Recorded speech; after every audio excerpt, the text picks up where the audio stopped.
Good morning everyone. Welcome to my business statistics class. Last हमने पढ़ा था presentation of data, जिसमें हमने जो 3 टाइप से बनता है टेबल, डायग्राम एंड ग्राफ से। टेबल एंड डायग्राम हमने लास्ट वीडियो में किया था। आज हम करेंगे ग्राफ्स। ग्राफ्स कितने टाइप का होता है और ग्राफ से कैसे बनेगा अगर हम प्रेजेंट करना है हमने डेटा को। तो ग्राफ क्या होता है?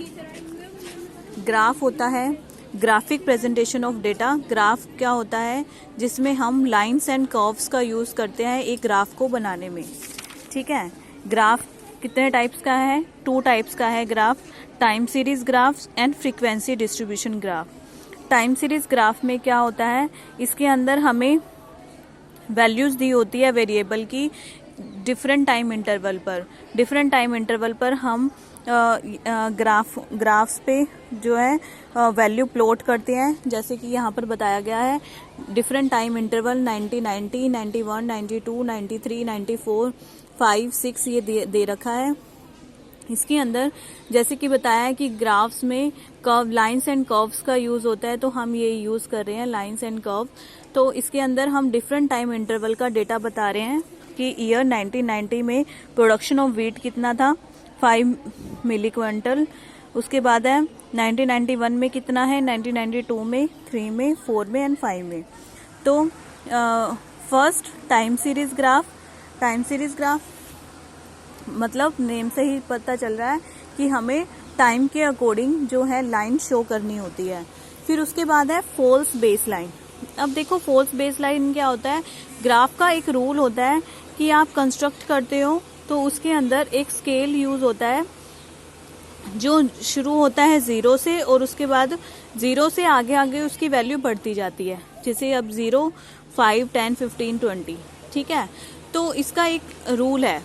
लेकिन सम टाइम क्या होता है कि आपको जो लोएस्ट वैल्यू है वो 0 से सीधी एक अपर वैल्यू, इतनी बड़ी हुई वैल्यू दिखाता है जिसकी वजह से उसका डिफरेंस ज्यादा हो जाता है। उस डिफरेंस को कवर करने के लिए हम एक फॉल्स लाइन लगा देते हैं जो इस टाइप की होती है या इस टाइप की होती है। ये होती है हमारी फॉल्स लाइन, जिगजैग लाइन, या हम ये लाइन 2 पैरेलल लाइंस लगा देते हैं। This is called false base line. ये किस लिए होती है कि the value of the y और dependent variable lie within a narrow range and the least value is far away from 0। जो लीस्ट वैल्यू है, लीस्ट वैल्यू यहाँ पर क्या है 400, जो फार अवे, जो 0 से बहुत बड़ी है। यहाँ पर हमें देखिए 0 to 5, ये इनमें ज्यादा गैप नहीं है, लेकिन यहाँ पर इसके अंदर गैप है, इसलिए हम स्टार्टिंग ही इतने गैप से कर रहे हैं। तो यहाँ पर एक फॉल्स लाइन लगा देते हैं। This is called false base line. Next है टाइम सीरीज ग्राफ ऑफ 2 और मोर वेरिएबल। हमने टाइम सीरीज ग्राफ का किया 1 वेरिएबल के साथ, ये है। फिर उसके बाद 2 वेरिएबल। 2 वेरिएबल में हमें 2 वेरिएबल दे रखे होंगे। यहाँ पर हमें एक ग्राफ के अंदर इन दोनों को ही शो करना होगा। एक हम अलग अलग जो ग्राफ है, अलग अलग वेरिएबल को अलग अलग तरीके से प्रेजेंट करेंगे। किसी को डॉटेड, किसी को लाइन से, किसी को थिन लाइन से, किसी को अनदर लाइन से, थिक लाइन से। तो इससे हमें जो अलग अलग वेरिएबल है उसके बारे में पता चल जाता है कि ये वेरिएबल किसको शो कर रहा है और दूसरा वेरिएबल किसको शो कर रहा है। तो जैसे इसके अंदर बताया गया है कि एक एक्सपोर्ट्स, एक इम्पोर्ट्स। तो ये इसके अंदर जो ये डॉटेड लाइन है ये इम्पोर्ट को शो कर रही है और ये जो क्लियर लाइन है ये एक्सपोर्ट को शो कर रही है। तो इससे हमें 2 वेरिएबल का एक ही ग्राफ के अंदर हम बना सकते हैं। ये हो गया टाइम सीरीज ग्राफ ऑफ 2 और मोर वेरिएबल। फिर है range graph. Range graph name से पता चल रहा है, इसके अंदर रेंज लेते हैं मैक्सिमम टू मिनिमम। हम उस मैक्सिमम से मिनिमम का जो एरिया है उसको शेड कर देते हैं, जिससे पता लग जाता है कि इसके बीच के अंदर का जो ग्राफ है हम रिप्रेजेंट कर रहे हैं डेटा को। जैसे इसके अंदर क्या है, ये हमारी मैक्सिमम लाइन है, ये हमारी मिनिमम लाइन है। इसके बीच की जो एरिया है उसको हमने शेड कर दिया जिससे हमें इसके शेडेड एरिया के बारे में पता चल गया कि इसके अंदर कितना डिफरेंस है मैक्सिमम और मिनिमम में। ठीक है, ये था रेंज ग्राफ। उसके बाद है बैंड ग्राफ। बैंड ग्राफ क्या होता है? इसके अंदर constitute part of the value of variable with respective to time. अब विद रिस्पेक्टेड टू टाइम इसके काफी सारे पार्ट होते हैं एक ही टेबल के, जो रिप्रेजेंट करता है एक ग्राफ। जैसे आर्ट्स, कॉमर्स, साइंस, ये डिफरेंट कॉन्स्टिट्यूट है जो प्रेजेंट करता है बैंड ग्राफ। ठीक है, अब क्या करेंगे, हम टाइम को यहाँ पर लेंगे और ये हम अलग अलग जो एरिया है, अलग अलग लाइंस हैं, ये कॉन्स्टिट्यूट है। एक आर्ट्स है, एक कॉमर्स है और एक साइंस है। ठीक है, जैसे इसमें बोला हुआ है take the year on the X axis and variable on the Y axis, plot the various points for different year for year of number of students in art faculty and join them by straight line. ये देखिए, ये art faculty के हैं। उसके बाद add the figure of art student for various years to the figure of commerce student and plot the point and join them by straight line. मतलब कहने का मतलब है कि ये commerce, arts, commerce and science, जिसको हम यहाँ पर शो कर देंगे डिफरेंट तरीके से। ठीक है, उसके बाद है दूसरा पॉइंट था फ्रीक्वेंसी डिस्ट्रीब्यूशन ग्राफ। आगे फ्रीक्वेंसी डिस्ट्रीब्यूशन ग्राफ के भी 4 पार्ट्स हैं, histogram, frequency polygon, frequency curve and cumulative frequency curve और ओजाइव। हिस्टोग्राम पहले ही बता दूं आपको, ऐसे बनता है। एक जो फर्स्ट पार्ट है वो सेकंड से जुड़ा होता है, फिर थर्ड से, फिर फोर्थ से, फिर फिफ्थ से, फिर सिक्स से, फिर सेवन से। ये हमारा बन जाए हिस्टोग्राम। तो सेम वैसे ही इसके अंदर histogram is a set of adjoining rectangles whose areas are proportion to class frequency. देखो, इसका एरिया जो है वो इसकी फ्रीक्वेंसी के प्रोपोर्शन है ना। तो ये है हमारा हिस्टोग्राम। ये था इक्वल क्लास इंटरवल के लिए, क्योंकि देखो 10, 20, 30, 40, 50, 60, 70। आ गया histogram for unequal class interval. Unequal class interval के लिए एक फॉर्मूला दे रखा है।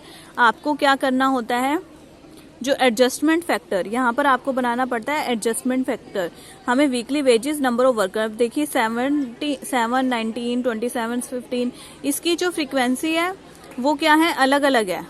ठीक है, फ्रीक्वेंसी इक्वल नहीं है, अलग अलग है। इसके लिए हमें एक फॉर्मूला दे रखा है, adjustment factor is equal to size of the class interval. Size कितना है क्लास इंटरवल का? 5।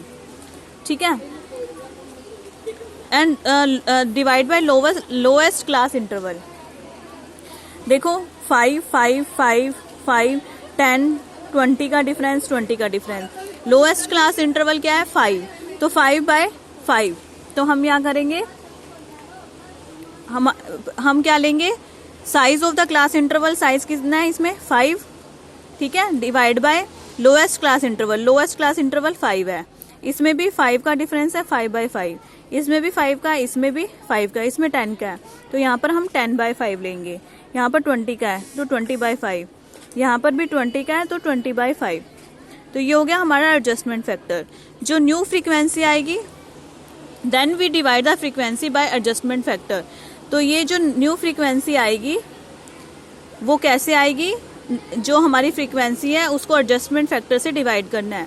7 divide by 1 7, 19 divide by 1 19, 27 divide by 1 27, ऐसे करके 12 divide by 2 6, 12 divide by 4 3 and 8 divide by 4 2। ये आगे हमारी न्यू फ्रीक्वेंसी। तो वीकली वेजेस और ये न्यू फ्रीक्वेंसी ये हम ग्राफ पे प्लॉट करेंगे, तो ये हमारा बन जाएगा अनइक्वल क्लास इंटरवल का हिस्टोग्राम। फिर है फ्रीक्वेंसी पॉलीगन। पॉलीगन किसे? बाय हिस्टोग्राम से और विदाउट हिस्टोग्राम से। हिस्टोग्राम, इसके हिस्टोग्राम से कैसे बनाएंगे, पहले हम नॉर्मल जैसे हिस्टोग्राम बनाते हैं वैसे ही बना देंगे, जैसे पीछे बनाया है। देखिए पहले बना दिया। फिर उसके बाद जो सबसे हाईएस्ट जो है फ्रीक्वेंसी, उसके मिड पॉइंट से लेकर हम इसको एक स्ट्रेट लाइन से इसको जोड़ देंगे। तो ये हमारा बन गया पॉलीगन। ये क्या है? By histogram. अब विदाउट हिस्टोग्राम में हम क्या करेंगे, जो ये हिस्टोग्राम है फ्रीक्वेंसी के हम मिड पॉइंट, जो क्लास इंटरवल है उसके हम मिड पॉइंट ले लेंगे। यहाँ पर ये देखिए, यहाँ पर हमने क्लास इंटरवल के इसके 5, 15, 25, 35, 45, 5, 15, 25, 35 इसके मिड वैल्यू ले लिए और नंबर ऑफ स्टूडेंट, और इसको यहाँ पर हमने यहाँ पर प्लॉट कर दिया। ठीक है, तो ये जो सबसे हाईएस्ट होगा वो क्या हो जाएगा, हमारा पॉलीगन अपने आप ही बन जाएगा, क्योंकि हमने इसके जो मिड वैल्यू है उनको जोड़ा है। देखो इनकी ये मिड वैल्यू है सबकी, ये भी मिड वैल्यू है। यहाँ पर भी देखो ये 5, 15, 25, 5, 15, 25 ये सारी क्या है, मिड वैल्यूज है, ये अपने आप ही ज्वाइन हो गई और हमारा पॉलीगन बन गया विदाउट हिस्टोग्राम। उसके बाद है फ्रीक्वेंसी कर्व। फ्रीक्वेंसी कर्व क्या है, आप पहले हिस्टोग्राम बना देंगे, उसके बाद हिस्टोग्राम बनाने के बाद सबकी जो मिड वैल्यू है उसको स्ट्रेट लाइन से ना करके उसको अपने हैंड से ही आप उसकी कर्व बनाएंगे, ये हमारी बन जाएगी फ्रीक्वेंसी कर्व। ठीक है, क्यूमुलेटिव फ्रीक्वेंसी कर्व और ओजाइव क्या होता है, क्यूमुलेटिव मतलब क्यूमुलेट करना, जोड़ना फ्रीक्वेंसी को। जैसे यहाँ पर दिया गया है less than method and more than method. Less than method में क्या होगा, we start with the upper limit of the classes. हम ये है लेस देन 5, लेस देन 10, हम क्या करेंगे, यहाँ पर CF ये दिया हुआ है हमारा, हम इसको जोड़ते रहेंगे। In this method, we start with the upper limit of the classes and go on adding the frequency. When these frequencies are plotted, we get a rising curve. Upper limit में लेस देन में क्या आएगा, हमें rising curve मिलेगी। जैसे हमने 4, फिर 6 + 4 10, फिर 10 + 10 20, फिर 20 + 10 30, ऐसे करके हमने ये लेस देन मेथड में हमने इसको ऐड कर दिया, ये हमारी राइजिंग है। मोर देन मेथड में हम क्या करेंगे, नीचे से ऐड करेंगे, तो हमारी क्या बनेगी, डाउन टूवर्ड्स बनेगी हमारी ये कर्व।